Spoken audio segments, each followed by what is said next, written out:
welcome to We the People.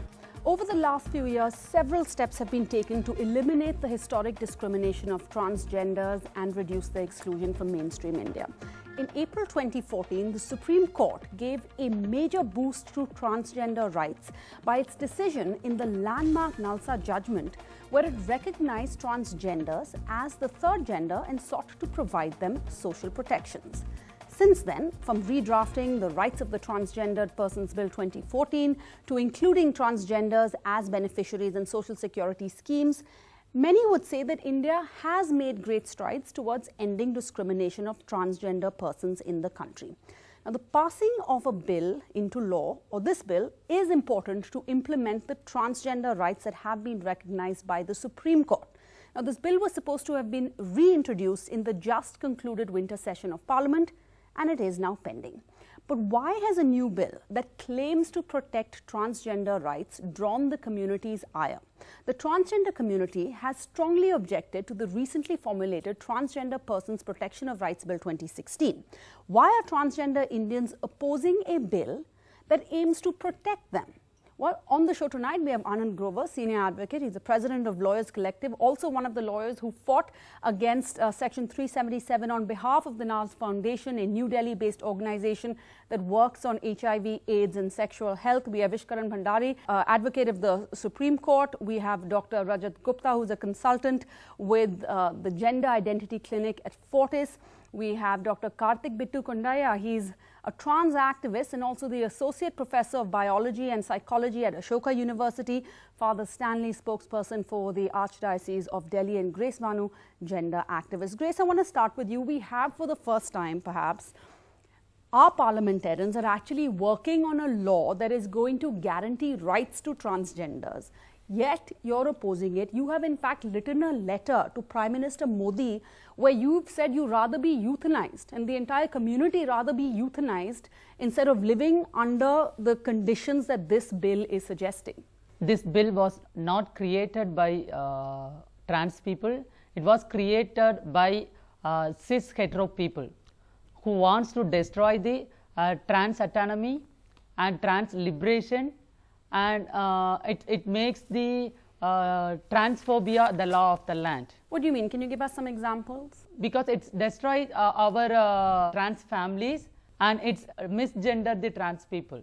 By that, you mean the fact that they're saying that families should accept transgendered people. But the reality is on the ground that often the family is the root of the violence, of the misunderstanding, of the abuse, taking kids to doctors and saying, make them okay, we want to get them married. Yes. That's what you mean? Yes, yes. And you have a family outside of your biological family? We have the family within the community, trans community. So one trans person came out from her house and we adopt each and every person. So we have the separate culture. Okay. So India is a democratic country. Each and every people have lived in this separate group, and separate group have the lot of culture. So you have a community that supports one another, and you need that community, especially when you're ostracized by mainstream society. So how is this bill preventing your community from supporting one another? No, it's not preventing. This bill was criminalize our community. It destroys our trans families. So you're saying if this bill becomes a law, your life will actually become worse. It's not improving your situation, it's going to make your life worse. But let's look at the positives. Anand, can you come in here? You have a bill that is affirming the rights of transgenders to education, to healthcare, to employment, to owning, renting an apartment, things. That's a lot in a country like India.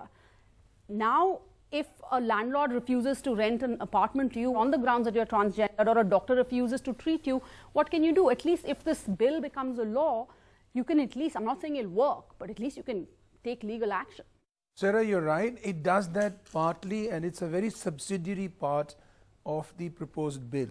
The fundamental part of the bill is how it defines transgenders. And as the bill we have, which is public, in the public domain, it is completely flawed.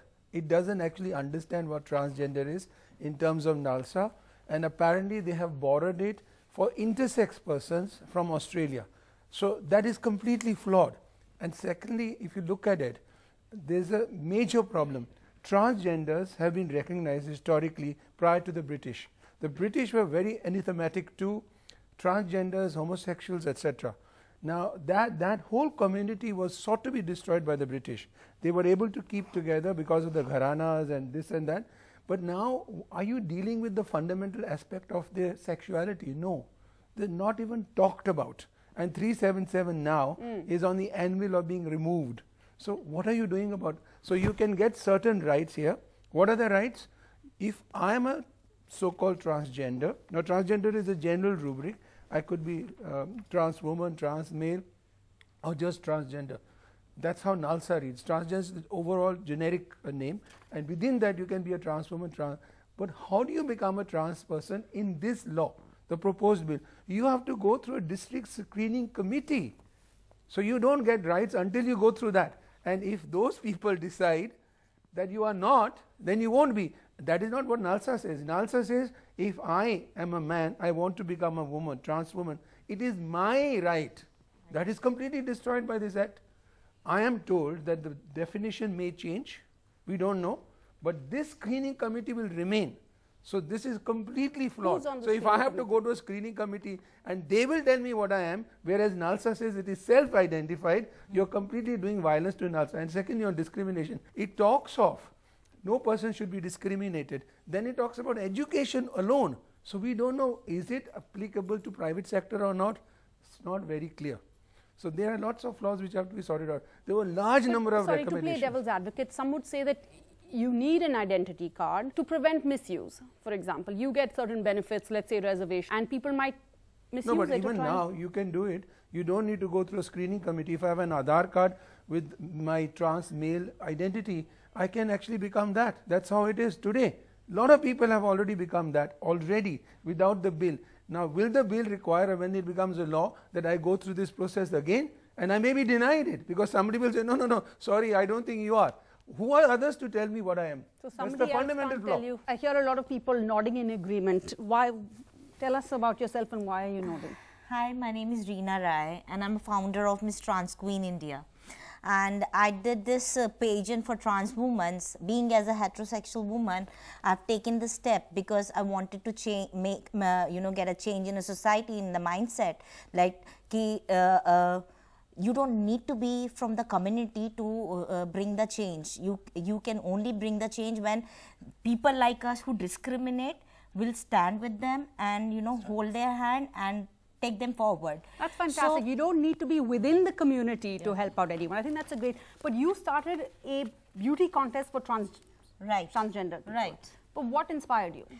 I went to one this event which is organized by HIV/AIDS Alliance, and I went there as an audience. So there was lot of trans women and men over there.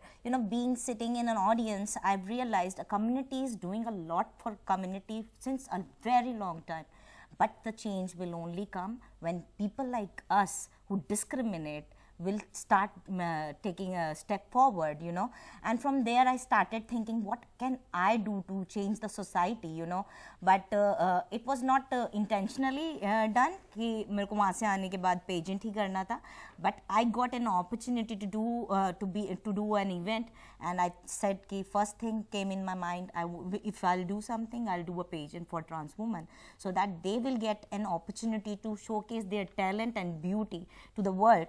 Plus, I have another, reason of doing that, because I wanted more and more heterosexual people like me to come and join hand with me, so that, the change will only come in this way. Like, मेरे से अगर एक भी बंदा inspire होकर वो काम करता है, एक trans people को accept करता है, तो उससे बढ़िया क्या बात है?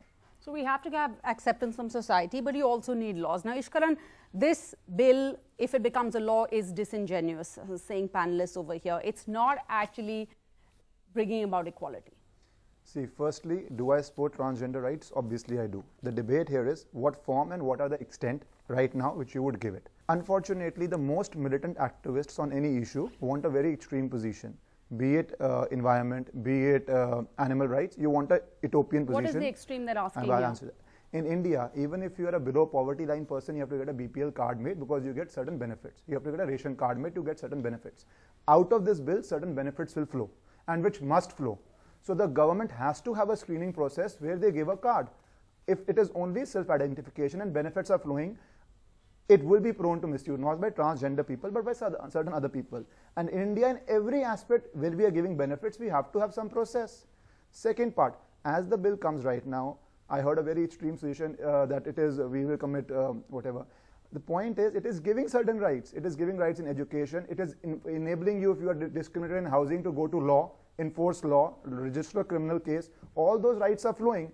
And if more rights have to come in, they can come in with amendments or later. But the bill which is coming right now is a very good start, and it should be appreciated that the lawmakers are making a start on a topic which for decades has been avoided. In fact, Britishers decided transgender to be into criminal tribes. So from that, in independent India, we removed them from criminal tribes, and now we are giving statutory protection, which must be appreciated. Karthik, small steps. Ishkaran is saying these are small steps. It's a start. Why do you want to throw the baby out with the bathwater? Right. So I think the question of the benefits of this bill need to be weighed in the background of the legal steps that preceded this bill. Before this bill, we had the Nalsa judgment. The Nalsa judgment provided all of these protections and more. It allowed us to self-identify. It certainly did not criminalize any of us in the way that this bill does. This bill violates our fundamental constitutional rights. The Nalsa judgment did not. The Nalsa judgment provided for medical care, for anti-discriminatory policies. It dealt with the question of violence and atrocities upon us from multiple sources. This bill does not do that. So what we're saying is, when we have a landmark judgment that has brought Indian trans rights up to a certain benchmark, why would you want to have a bill which will, by the way, override that when it becomes law? That takes us backward. This is what we want to ask. We want to impress upon the government these that are they have not a small chance to do steps. better. It's not a baby step. It's 2 steps backward. No, it's not. See, the bill also authorizes appropriate government to make legislation. Even the Supreme Court said legislation has to be made. This bill, after that, has a clause that appropriate government will get into these aspects and make the laws. It is not the legislation has been made. So why? No, but in the legislation, there is a concept of delegated legislation. You have an omnibus clause which says appropriate government can make further laws. It will be state governments or the municipalities or whatever is the appropriate body. So this bill enables that also. It does not bar it out. Secondly, self-identification versus government identifying. I'm not talking about transgender. In all aspects where state benefits are there, it has to be identification by the government. Otherwise, that self-identification is easily prone to misuse. And if 2-3 cases of misuse come, then the backlash might be very bad. So we need to go in a reasonable, logical manner, and not in a manner which might be ideal right now, which might be ideal in theory, but might not be practicable right now. It's not practical. Yeah, let me Go answer ahead. this. You see, there's a confusion. Self-identification for deciding whether a man, woman, trans man is one thing. That has to be by self-identification. Whether I avail benefits or not is a separate thing. So we proposed as an amendment it should be broken up. So if I want to avail of facilities and that can be misused, that would only require a confirmation, not anything more. But I can't be denied my self-identified gender, which NALSA has done. This is indeed a step backward. It doesn't tell you that it is on that basis you'll get benefits. Secondly, even the law that requires today anti-discrimination is in respect of education. But please read it carefully. It is where it is funded by the government. I don't need that. The Constitution protects me already. What are you doing? You are doing nothing more except just saying it. In fact, Ruchi Shiva's bill was much more comprehensive. Yes. It's not that we don't need ideas. Yes. The ideas are already there. You are rejecting it. Thirdly, you can't do more in rules which is not allowed in the law. If the law says X, you can only have rules which are in consonance with the act. So the argument of Iskarian is completely flawed in law. I'm sorry. Could I rebut specific aspects as well? Go ahead.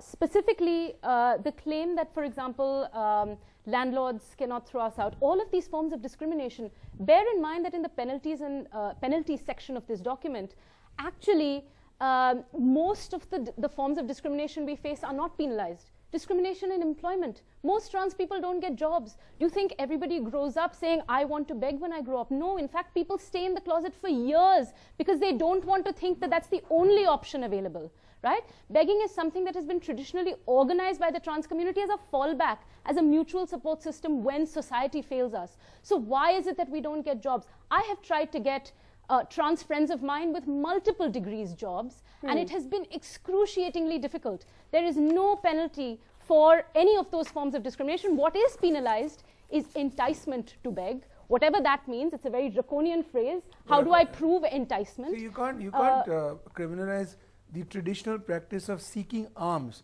confusing and conflating that with begging. Please remember, so the Buddhist community seek alms. They seek alms. That was the traditional form. Now, because the transgender persons were completely ousted from a status of elevation, in the Mughal days, the chief executive officer was a transgender person, Mehboob Ali Khan. Today, they are resorting to begging in the normal form because they've been excluded. But the traditional practice of alms, seeking alms, cannot be confused with begging. So you're saying this new bill criminalizes begging or enticing someone to beg without providing an opportunity for them to actually get jobs. Yeah, the Supreme Court judgment said that you should provide opportunities. The Nalsa judgment then... Reservations, where are they? So reservations were there. Yeah. They specified the reservations. And so the reservations are missing under this new law. Completely missing, and in fact the Commission has already approved of the suggestion of Nalsa judgment. But the government is not doing it, and we have provided ways of how it can be done constitutionally. So the Nalsa judgment said you should have 2% reservation. Yes, and that can be done. And you should encourage companies, etc., to hire transgenders. But that is completely missing in this. Completely, there is no reservation at all. You are actually the first transgender engineer in Tamil Nadu. Is that true? Yes. And that's because of reservation? No, I'm using only my community reservation. So they don't give the separate reservation for my social discrimination. So I want to fight. So I found that regarding my education. So first of all, I applied the Anna University. They rejected my application. After that, I filed the case against that university. After that, they permitted to continue my studies. And you've adopted a daughter who's also transgender. Yes. And she's also applying. She's also now doing the Siddha Medical College. And how did she get Siddha in? Medical. So she also don't get the easy way. Her form also rejected by the government, rejected by the educational institutions. So each and every time we went to the court and filed the case against this government. Okay, so you can't criminalize begging if you're not giving them any other options of work opportunities. Dr. Gupta, comment on actually the point that Grace raised earlier about the family being the root of the violence. You must be, how many patients do you get who come to you worried, confused? Most of the patients who are coming to our clinic, family support is very, very little. Parents, they don't understand. Usually they come with the friends or elder brothers or sisters who understand them at their peer age group. But yes, mother and father, when we meet them, we call them specifically, they are really shocked. They tell us, kindly help us, bring the child back to us. But we try to make them understand, no, the child is normal, we have to align his gender with the sex. Because it's a transgender disorder. This means gender is not in alignment with the sex assigned at birth. So what do the parents say? Like what, give them an electric shock, we just want to get them married off? They usually disown, or 30 to 40% they support with not fully heartedly, but to some extent of the surgery, then they disown. So all sorts of people are there. How many patients do you get on an average? Last year we did 150 patients, exactly 150, mostly for female to male, and the surgery is done in 3 stages. So out of these 150, about 50% didn't have any support. Support from their friends only or from their peer group. And among the remaining 50%, only 5 to 10% have true support of their parents. Rest their siblings, brothers or sisters. And a lot of time this stigma would force people to go to shady clinics where it's completely unhygienic and it's probably medically very unsound. Most of the time the WPATH, we follow WPATH, World Professional Association for Transgender Health, SOCs, in 2011. But most of the people, they don't follow. So they go to shady clinics, they get their surgery done to botch up. We have seen a lot of cases, we have botched up surgeries. So we have to rectify them. It's a very difficult task for us. I just also want to point out that WPATH has taken a stance on this bill, pointing out the problems with the bill. That's all. Okay. So you mentioned young people who made a change from a young girl to becoming boy. We actually have someone here, Shaman Gupta. You're a transgender activist. So what was your experience when you went? Did you get parental support? Yes, my family is supporting me.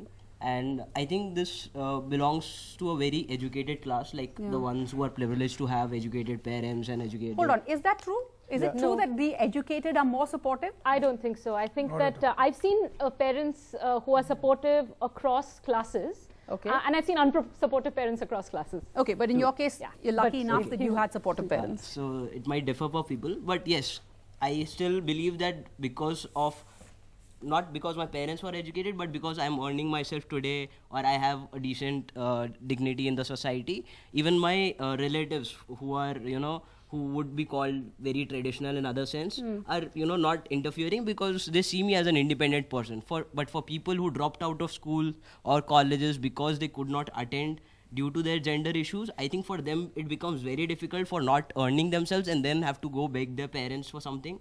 And if they're not standing up for themselves, then even the society is rejecting them.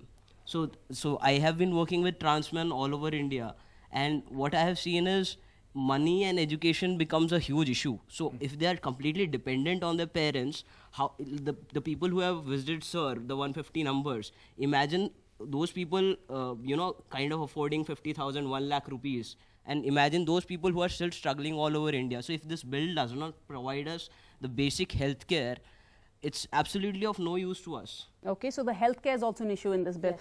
I'm sure people are curious. Can you tell us a little bit about your story? So basically, I was born and brought up in Dehradun, and during my early age itself, I realized at a very young age that I am not identifying with the female identity that is being imposed on me.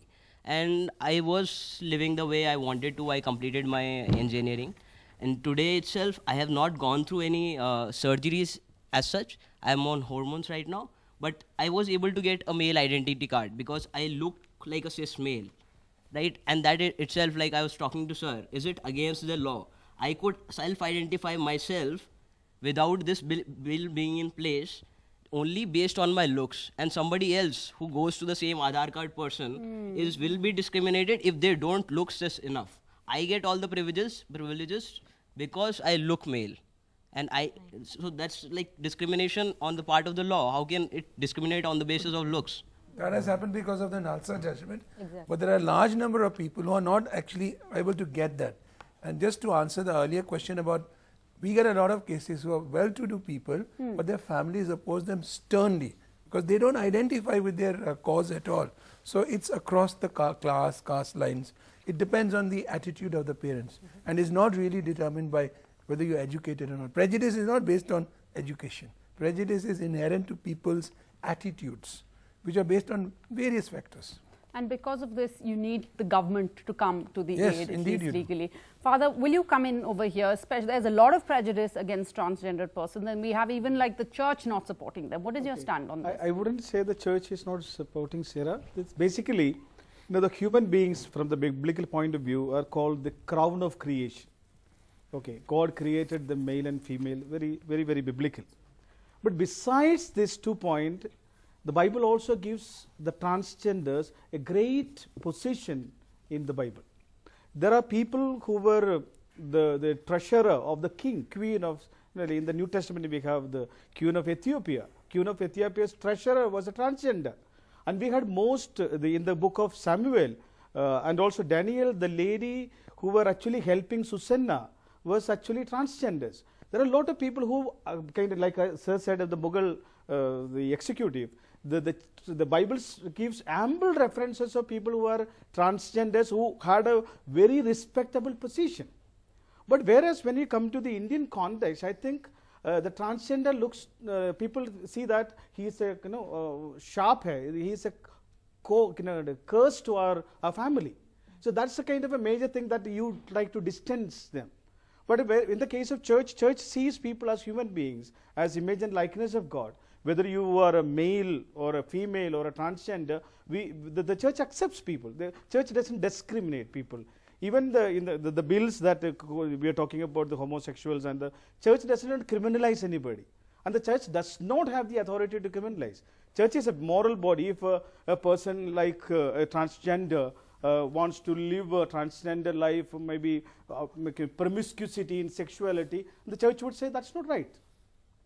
So though from the point of a morality, the churches would say no, And that also to the churches people, to the Catholic community. I'm a Catholic priest. But how do you So, associate promiscuity with homosexuals or trans the same thing persons? applies to a heterosexual No, but I as mean, well. you are implying sir, that. I'm not saying you do it. It definitely applies to the heterosexual also. I See, just- I am a priest supposed to be a celibate. Now I will live a wayward sexual life, which is against the church's law. No, because the a lot church of will people, actually, I will be taken at lot of task. people think that gay men and transgender people are promiscuous, but that actually No, I am not saying that. Yeah, please, but just please as a don't- matter of don't information. put your words into just my this mouth. I'm no, not no, saying that. I thought you Please. said that. No, I didn't. I'm happy that you're not saying Yeah. it. But But I'm saying must about the tell- church's I must tell authorities people- basically on the morality, that also precisely for the Catholic community, because I'm a Catholic priest. And I cannot ask a person who does not belong to the Catholic fold to follow the church's role, because they are not part of our system. But even to But tell then the since it is people a within the major fold, morality, it's is a it There are a right lot to of Catholics who are transgenders. Yeah. There are a lot of Catholics who are transgenders. Yeah, Would I'm you saying agree they that. should marry We had the or they first should have sex transgender without pastor marriage? even, right? Yeah. Sorry? In Chennai, we Christian had the first pastor. transgender Yes, pastor Bharati. who's also Yes. Catholic. Yes. Yes. But when people think that transgender are more promiscuous, it's also in a way connected to 377, right? Because Well, because they think that any penile non-vaginal sex is anathematic to the moral culture, and those people have to be promiscuous. As a matter of information, Justice Kirby, who is a well-known judge of the ex-judge of the Supreme Court or the High Court of Australia, he has been living with his gay partner for the last 50 years. He's been actually only having a monogamous relationship, and he always says, my other brother judges are people who had not one marriage but more than 2 marriages. You know, so this whole idea that people of the alternate sexuality or gender are promiscuous is completely flawed, and that myth should not be perpetuated. I'm not saying the father said that, but when you mention it along with transgender, I that is mentioned in the reinforced. light of the morality concerned to it. You understand? That's the same for I mean, in the heterosexual ancient cultures in no India, substitute. in the Jain community, intersex were people most close to God. That is how it was perceived. And the British destroyed that culture by 377 By and the 377. So- criminal tribes. and so now the irony.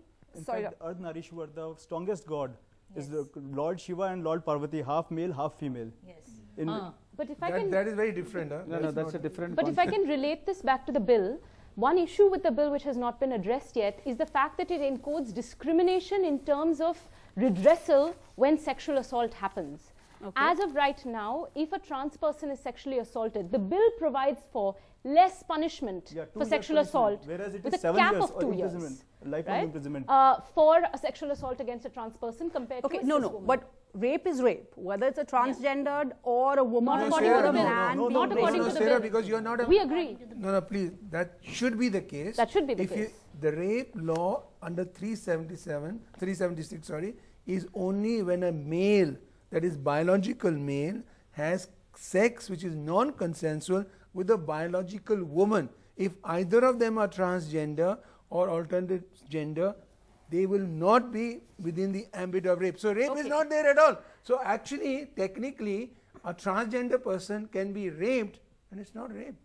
Ishkaran, come in here on 2 facts. One, there is no reservation. the The problem. original Nalsa bill had reservation. 2, this is just basically unequal. How can you say that if a woman has been raped, then she gets 7 years, but if a transgender gets has 7 been years. raped, then he gets 7 years. If a obviously man, that- if transgender has been raped, you get what? 6 Nothing, months to 2 nothing. years. 6 months to 2 years. Sexual assault, not rape. fine. That If it's a sexual Okay, assault, sexual not assault. rape. That aspect I've not seen the wording, but if it is true, it has to be amended. Obviously, anybody show it to you facing, now. I'm agreeing with you. Yeah. Anybody Yeah. facing sexual assault has to be given the maximum punishment.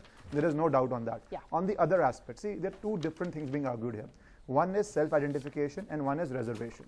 How can both coexist together? If it's self-identification, then you cannot make a case for reservation because that would lead to problems.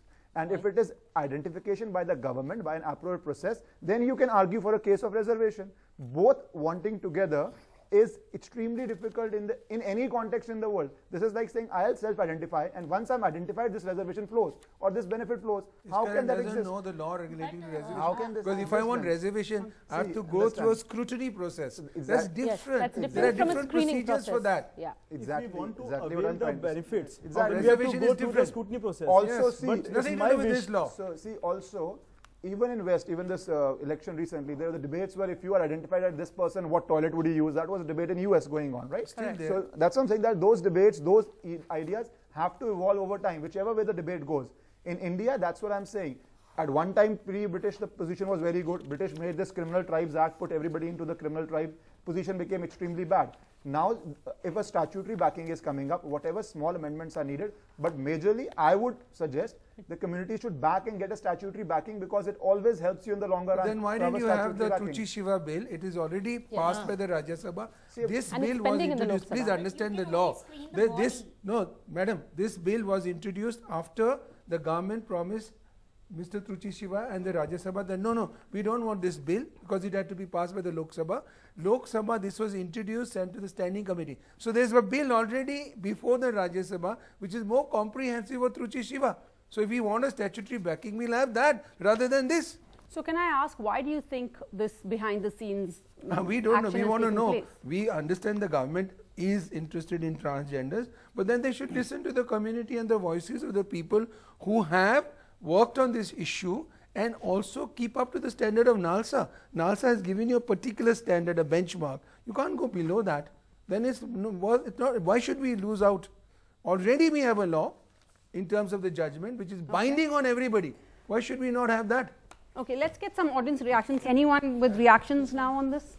Sir, actually we are already facing the problem of reservation in our country. So bringing the reservation again into the transgender form, will it not again going to hamper our country? And even though I am supportive of the transgender rights, I'm not against any one of them. But I have a solution for them also.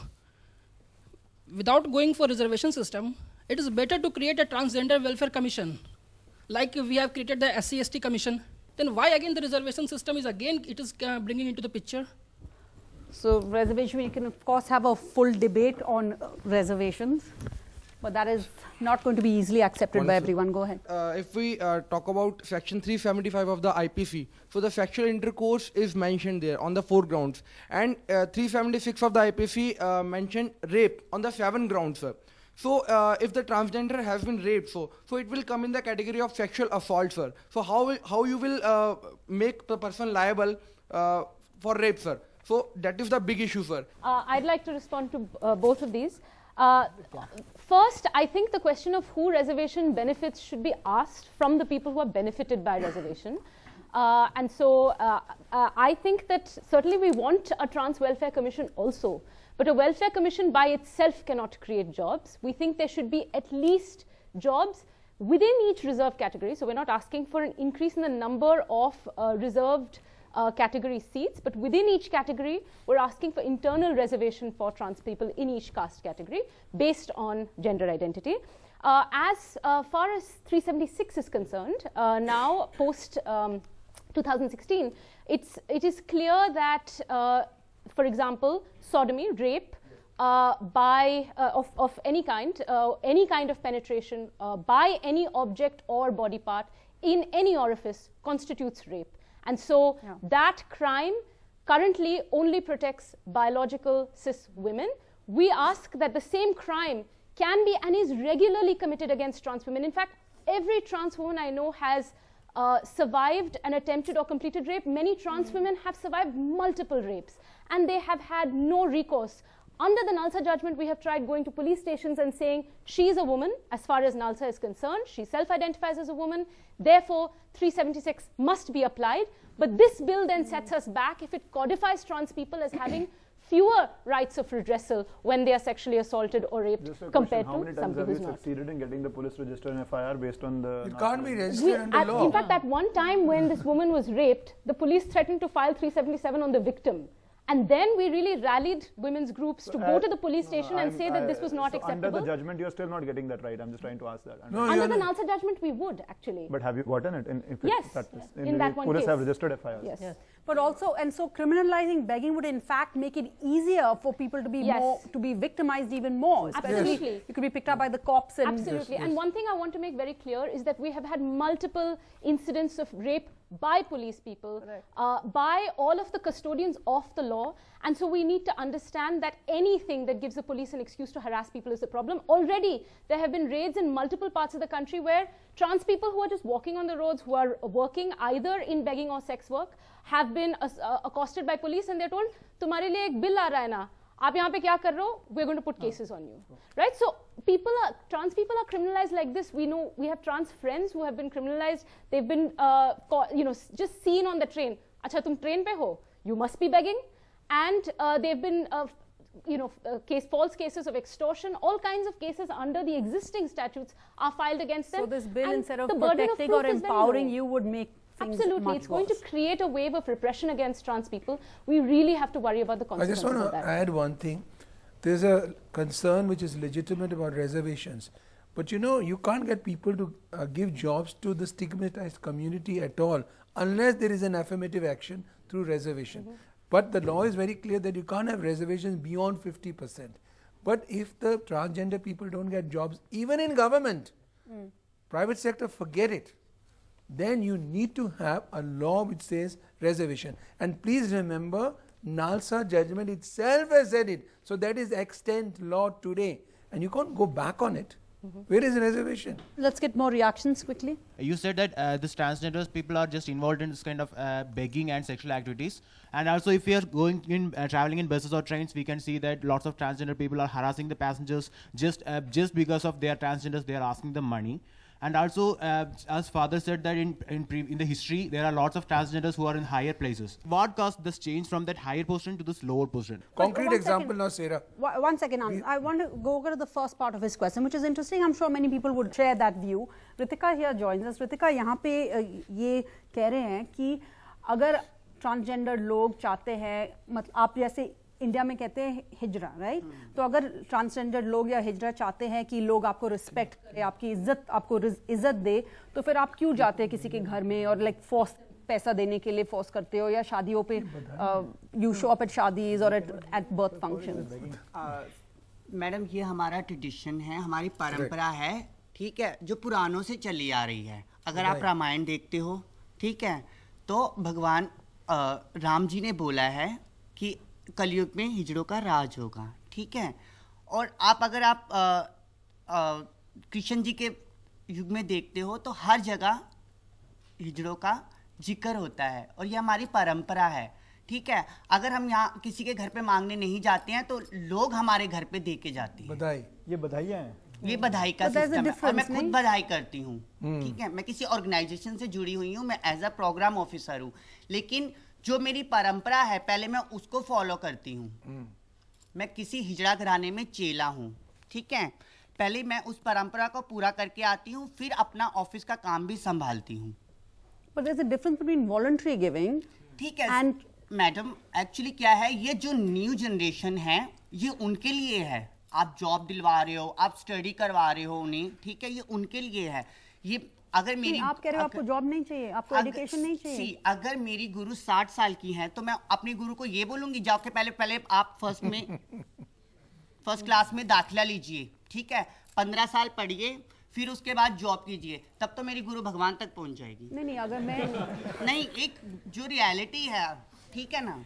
But let's talk about, you said next generation. अगर आपकी जैसे Grace has adopted a child, she wants her child to have an education, she wants her child to get a job. देखो, ये 4 पन्नों से, ठीक है, इसको लेके मैं नहीं घूम सकती हूँ कि मुझे भी हक है. इससे पहले भी हिजड़े जीते थे, उनको हक थे, आज भी हक है और हमेशा रहेंगे, ठीक है. हक कानून के पन्नों से नहीं मिलता, हमें खुद बनाना पड़ता है, ठीक है. आज मैं शादीशुदा हूँ, मैं ये नहीं चाहती थी कि कानून पास करेगा लॉ को तो मैं शादी करूंगी. But not everybody has the advantages. But would you respond to there seems to be even a division, dichotomy within the community then, right? Like people like Ritika. आप क्या करते हो Ritika? मैडम, मैं किन्नर भारती से हूँ, ऑर्गेनाइजेशन से हूँ, मैं प्रोग्राम ऑफिसर हूँ वहाँ पे. तो मैं किसी हिजड़ा घराने में चेला नाती हूँ. That's how you make money. आपकी इनकम, मंथली इनकम कैसे आती है? मेरी सैलरी भी आती है और मेरी जो है इनकम है, क्योंकि मैं अगर मेरे जो ट्रांसजेंडर जो हिजड़े लोग घर पे बैठे हुए हैं, 60 साल के हैं, जो नाच गा नहीं सकते, मैं उनके लिए जाती हूँ, ठीक है. मेरे कारण अगर 40 हिजड़ों का पेट पलता है तो मुझे नाचना पड़ेगा. Okay, so that is the community that Grace was talking about. There is a support structure and the elderly look after the young and the youth then look after the elderly. Okay, fine. But now there seems to be, like I was saying, a dichotomy between, even within the community. I don't think there is a dichotomy at all. I think that we all agree that the traditional communities have found a way of surviving when the larger world has, I think there are lots of historical factors that have driven the loss of status of trans people. We think colonialism is one of those, and the advent of the British was one of those things.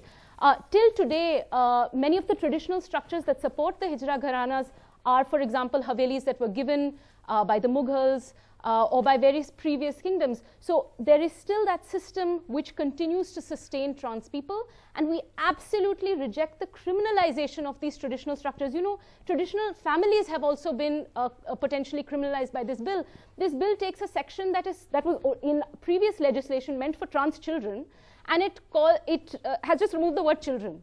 So it has denied all of us our constitutional rights to live where we want. It says now, what was earlier the case for children, that a trans child must live with their family and approach the court if they want to not live with their family. Now they have made that true for all of us. You know, so the traditional trans family has been criminalized.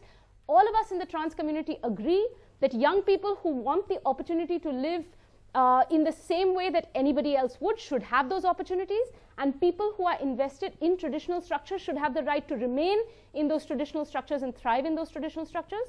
You asked about begging, and you know, a lot of this is the first question a lot of people ask. Ki train mein aake log nuisance karte. This is what people ask. I think it's important that that trans women answer this question also, but I just want to make sure it is said that in the traditional structures, trans women have a very organized and disciplined way of collection. You only ask. There is a limit on what you can ask for. If somebody gives it, you take it. And the reason that people follow these rules and do not ask for more is because every trans woman in the traditional structure knows that her behavior reflects on the collective, right? But there are several young trans women now who are running away from homes who are not in the traditional structures. They just run away from home. They're homeless on the street. They're desperate to get by. If there are prohibitive costs towards surgery, they're desperate to save. And they really, I mean, they're living from day to day. I don't think any of us are in a position to judge is that. also, I just want to play devil's advocate. That may be what they should be doing, but that's not the case. We know of many cases where you're at a shadi or at a birth function and they're refusing to go, and you have to pay them off in order to continue with your event. So it is being misused. And again, to play devil's advocate, perhaps those behind the formulation of this bill are saying that this transgendered family can also misuse or abuse the youth or anyone who's just joining who needs them because their own family has disowned them. No, I mean, so all of us think that there should be protections for trans people in whatever situation there are. Trans people can be abused anywhere. They can be abused in the shelter homes and remand homes also, to which the state thinks that they should be sent if a court order gets passed. So we think that trans children So what is the protection in this bill from the community? Yes. So the problem what if is someone is forcing a young person to go into beg? The bill is hyper-criminalizing that. So the bill is worrying only about that. They're not worrying about biological families. They're not worrying about police. They're not worrying about custodial remand. We say that all trans children should have the right to approach a court for court-supervised safety, wherever it is they choose to go. But they should be allowed to go wherever they please. Certainly as adults, they can go wherever they please, right? Sarah, may I answer this? See, the bill says if a person is compelled, a transgender person is compelled. Now, if you have traditional structures seeped in religion, etc., and culture, which actually have a procedure of a younger person to beg, to feed the elder, that would be called compulsion. So you will be destroying the structure in the process of saying you can't do it. You have to understand the implications of it, because it doesn't recognize traditional structures which, by the way, are traditional seeped in culture and religion for a very long period, and the reason the British could not destroy is because of that. Now, with the stroke of a pen, our society will destroy cultures which were part of our society. That's a very dangerous thing. So it depends on how the law is misused. So 1 second, let me quickly take audience use. As you said that the families are coming to, some families are coming to support them, but why we can't give them a counseling that you should accept that the gender which you have been assigned at the birth? This is exactly what we try to do. See, we follow the WPATH SOCs in which multiple counseling sessions are being conducted by 2 different psychiatrists. So once they certify that the child is not suffering from any other mental disorder like schizophrenia or any other depressive orders. So once the psychiatrist certifies, they're evaluated first properly. They have to be evaluated properly by 2 psychiatrists, and the psychiatrists are really expert. But still, the parents, which are oldies, they are quite rigid in their mindset. So what practically we have seen, that the psychiatrists, they give certificate to the patients, but the parents are still not willing to accept that. Okay, let's get your reaction. Why is there a need to issue certificates to transgenders when we normally don't have certificates to identify male and female genders? Why can it be included in birth certificates? Okay, quick one and then. Sir, my question is to the sir that the bill proposes that the reservation for the transgender people makes the status to those persons as OBCs. Is it not a makery of reservation policies to those transgender people, because the OBC criteria, the category of OBC is already bottlenecked? So no, that is reservation is an entire different debate. What category you give reservation, and whether reservation you will have to give in established categories only. You will if you create a new category, that will be superseding the limit of the maximum reservation permissible in India.